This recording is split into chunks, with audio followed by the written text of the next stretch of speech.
Kefla. Kefla. Kefla. Wow, that's really... I'm starting over. Hey guys, Bankrupt here. Bankrupt here with Deck On Productions. Got another deck profile coming your guys' way. We're somewhat back to our locals with some form of restrictions, but you know, we have to make do of what make. Tanner's here today with a Kefla. I cannot say her name at all. Kefla Surge deck. I think someone requested this deck. Yeah. It was on the comment on the Broly deck, which I did earlier, a couple weeks ago or a week or two ago. There was also a request for a budget deck, but that's going to be a little bit later. This is not the budget deck. Yeah, this is not a budget deck, unfortunately. Yeah, there was a request for it. It's a fun deck. Truth be told, I got the idea from a paywall video from PPG, and Jimmy and I have both tweaked it a lot because we, didn't quarantine with each other, as you could probably tell from the Boo and Broly video if you saw it. But it's a really interesting deck. It actually plays fairly well. Went 2-1 today in locals. Actually lost to a Broly Surge thing, but it's fun and it was requested, so I wanted to talk about it. All right, so here we go. Yeah. This is the leader, Kefla. On her front side, you activate main once per turn. You can play or choose one blue or yellow Universe 6 card and play it for free. And then it awakens at 4. It's really unique in the fact that when you awaken, you draw 4. You do not untap. You just draw 4. And then on the back side, she is activate main at 4 once per turn. You can draw 1 card and bottom deck an opponent's card, or at the start of your opponent's next main phase, so basically at the start of their turn, you draw 3 or take 3 multicolor cards from your drop, and then you put them into your hand. And the really, really, really interesting thing about that I've realized when playing is that gives you a really, really flexible pool to do for Awakening. If you have a card that, like Power of Patora, that you have early on when you need to awaken, use it to surge because you'll drop it in your area and you can get it back later. It lets you cycle a ton. The Zamasu super combo, it lets you cycle Frost Deadly Poison. There's a lot of stuff in there that synergizes well with, so it gives you flexibility to awaken. So let's get into the deck itself. As always, get the 4 out of the way, be done with it. Beerus Fickle God. It is your check land, your dual land. Again, this one's probably the worst check land as far as ability. You play it and draw a card. I don't think I've ever seen anybody since set 7 play it, but yeah. But it's good to have. So let's get into the U6 package that you want to free play with your leader. 3 of the 1-drop Keflas. It lets you search top 5 for a U6 card. Great card. It's a target for some other things later that we'll see. Lets you cycle through the deck, lets you get some cards in hand, generates value. Self-explanatory. If you've played U6, you know what that card does. 2 of the Start or Expert deck, Troublemaker of Universe 6. This card, when played, you can take a life and tap an energy. This is extremely important to a lot of the stuff coming in later that you'll see. To tapping things, because this is inevitably going to play the Universe 9 Bergamo, so that's the spoiler, so to speak. But this card's great early game, too, because it can give you a chance to be really aggressive if you want to be, and you'll see kind of where that plays into effect. I mean, I'll just go ahead and kind of jump to it. It lets you kind of go into this when you have other cards. Glary. Just drop it. Yeah. Oh, that's super dark. Glary. Glary, sorry. It can let you go into this with some other stuff that you'll see, or it can let you go into this, which I run 2 of. But again, I'm going to talk about those a little bit more here in a minute. But great card, a lot of utility. 3 of the Kales. That's obviously the partner to that card I showed you just a second ago. But this card, again, lets you cycle through. It lets you generate a lot of board presence because you search the top 7, I believe, in this one. Oh, no, top 10. Kaba's the top 7. For 1 blue or yellow Kaba or Kefla, and you play it for free.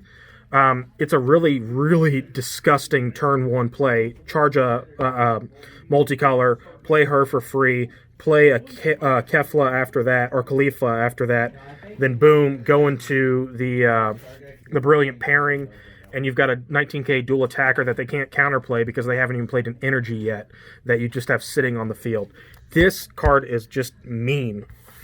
Then 3 Kaba, Saiyan of Universe 6. I do not run any Planet Sadalas, so his second ability is kind of moot when it comes to this deck. But it's another way to get more U6 in your hand. It lets you search out a lot of cards that we can talk about outside the ones I showed you and some other ones coming up. Just a solid card. 2 of the Awakened Sister. This, if you don't charge a multi turn 1, you can free play the 1-drop or the 2-drop. Then, I'm sorry, not turn 1. Your turn, if you go second, your turn 1, you can go ahead and attack with your lead, and then tap this and play, tap down an energy, and get a nice double striker early on. It can give you early game aggression, even though this deck is meant to be more of a control deck or a tempo style deck. This is something that Jimmy and I added in that I think really adds a different dimension. It's great against Universe 7 when you want to be aggressive before they get that Invoker on the field. So it's kind of fun to have. Then already kind of talked about it, Brilliant Pairing Kefla allows you to kind of make use of those free plays. Just a 2 of, it's fun to play, gives you a dual attacker. Now, a little bit more fun in the U6 stuff that you can search out with the Kaba and whatnot. I play 2 of these because you can use a rival to play it, but typically I'm actually comboing with it so I can tap down an energy to proc the Bergamo, or just to tap down an energy early game so that I can slow their pace down so I can get into those later turns. It's a great card overall, and it has different abilities whether you play it on your turn or your opponent's turn. And like I said, you can play it with a rival for 1 yellow. Then, the control aspect or the utility. We've got 2 Chomp of the Tricksters. We've talked about this ad nauseum over and over and over in a lot of videos. Probably arguably the best counterplay in the game because it gets around a lot of things because of how it reads. Multicolor energy, play it for 2, tap the card they just played, draw 1 card. Also procs the Bergamo.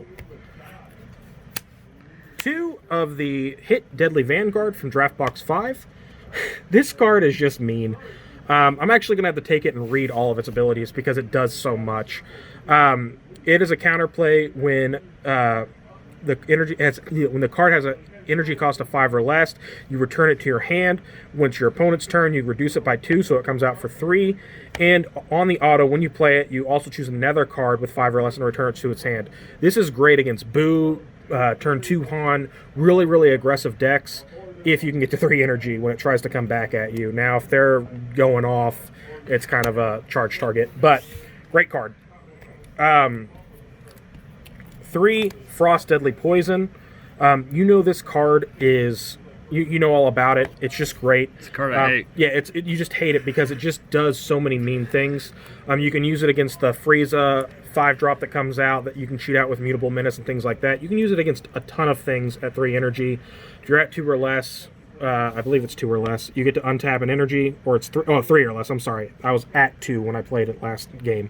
3 or less, also you draw a card, wipes the skills, card comes into play in rest mode. And to quote Aaron Powell, card in rest mode is a dead card. So, we talked all about it already in the video. This is the Bergamo. Whenever one of your opponent's cards is tapped, you play 1 yellow, 1 colorless, and you can tap 2 of your opponent's energy or battle cards ignoring barrier. It's just great because if your opponent is being overly aggressive, you've got a lot of ways you can proc this, get it out, tap their energy, and kill their turn. I don't think this card is worth what it's worth right now because, surprisingly, if you don't tap them down completely, you're giving them a lot of opportunity to recover from it with Bean, the Beerus Super Combo, etc. So it's not as great as people think, but it is still a lot of fun, and it goes really well in this deck. So I guess we're into the expensive part of the video. 2 Raiders Warcry. Play it on your opponent's turn if you can. You can play it on your turn, but tap 2 to combo it. Taps an opponent's card, comes into play double strike, aggression. The card's great. It's getting reprinted, so that's good news. In the next anniversary box, But again, it helps proc the Bergamo. It's just great. Yeah, I mean, we know the card. And then we're getting into the really expensive part. 2 Goku Apes. Honestly, truth be told, this card is actually the most cuttable card in the deck. I don't actually get into it a whole lot. It's probably because it's at 2 of. Obviously, it's great when you need it. You can put it in any deck. It lets you draw the 2 when you combo off with it. But it doesn't come into play nearly as much as you'd think in this deck. But it's there. I've got a playset, so I play it because it's that good of a card. 1 Overrealm, Mirror Assault from the Skies. It is a Overrealm 7, pay 1. When you play it, you draw 1 card, then at the end of your turn, you untap an energy. It's a great double strike 30k body that just gives you that finishing power if you need it. Honestly, this is a finisher because going back to the leader ability, you want to take those multicolor energy cards back from your drop, and you don't want to end up warping them because you can't grab them with the leader ability. But that's exactly what this is for. It's when you've tapped them down, they have nothing else, you overwhelm into it and finish them. So you only use that in a situation where you're not going to use your leader's ability. 3 of the draft box Universe 12. They finally gave Aegis a good card. I think it's great. I love it. It's a counterplay. Wipe the skills when it's being played. Then Aegis, blue-yellow. You draw 2 cards with it when it's on the field. And then you can do that once per turn. It's a great card. It's another alternative to something you can use as a counterplay and wipe. And Bancroft, I promise we're almost done. Very good, mate. 4 Zamasu super combos. Again, it lets you play into the later turns. When you combo with it, it taps another battle card. It's just so mean to do this 1 turn defensively if you have them in hand. Oh, you attack, I'm going to tap, tap, tap your battle cards. Kill their turn, kill a Boo turn, kill a turn 2 Han turn, and then say, okay, neat. That was fun. My turn, great. All right, charge, blah, blah, blah. Oh, leader ability. I'm going to take those 3 back to my hand, and I'm going to do that to you again next turn. Or I'm just going to finish you off because I've got 3 super combos I can play for free. It's ridiculous. Back to the expensive cards. 2 Goku Blacks. It's a counterattack. If you have 3 or if your opponent has 3 or less, you take a card, put it in their energy and rest mode, and then I believe if you have 2 or more energy, you get to untap 2 of your blue cards, or 2 of your blue energy rather. Sorry. Basically, it's a free counterattack if you're at 2 or more energy, and obviously you need 2 energy to play it. Auto includes obviously 4 beans. Bean. I don't need to explain that. And then 1 Power of Patora. Great card. Unfortunately, this card is shot back up. Everybody knows what it does. It's a great secret rare. It fits with a deck. You can search it because it's Universe 6. Yeah, it's just a great card. So that's pretty much it. Like I said, the deck's been fun. I really think it's got a lot of potential. I think there's a lot of aspects in it that or a lot of different ways you could go with it. I've done a straight use 6 deck with this leader. It doesn't quite have the staying power. It doesn't have a lot of answers. But this is one of those decks that I really, really would love to hear your thoughts in the comment section.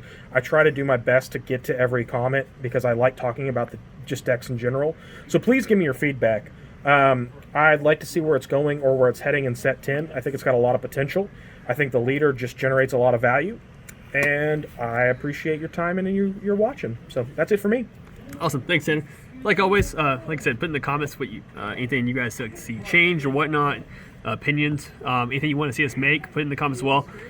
I got to do a test run on 2 different decks, which are a Manekian-based deck that uses the nail card. Oh, that was a comment, yeah. Making that deck was really difficult because the band hit something that I was working with. So, but I have two examples. I'm going to put those up. I got to play to see which one's better to play. There's a yellow-green, wish one, and then there's a blue-green-yellow version. Yeah, like always, thanks for watching. Hit like, subscribe, like our content. Thanks for checking us out and whatnot. And like always, he's not here. Fluff out.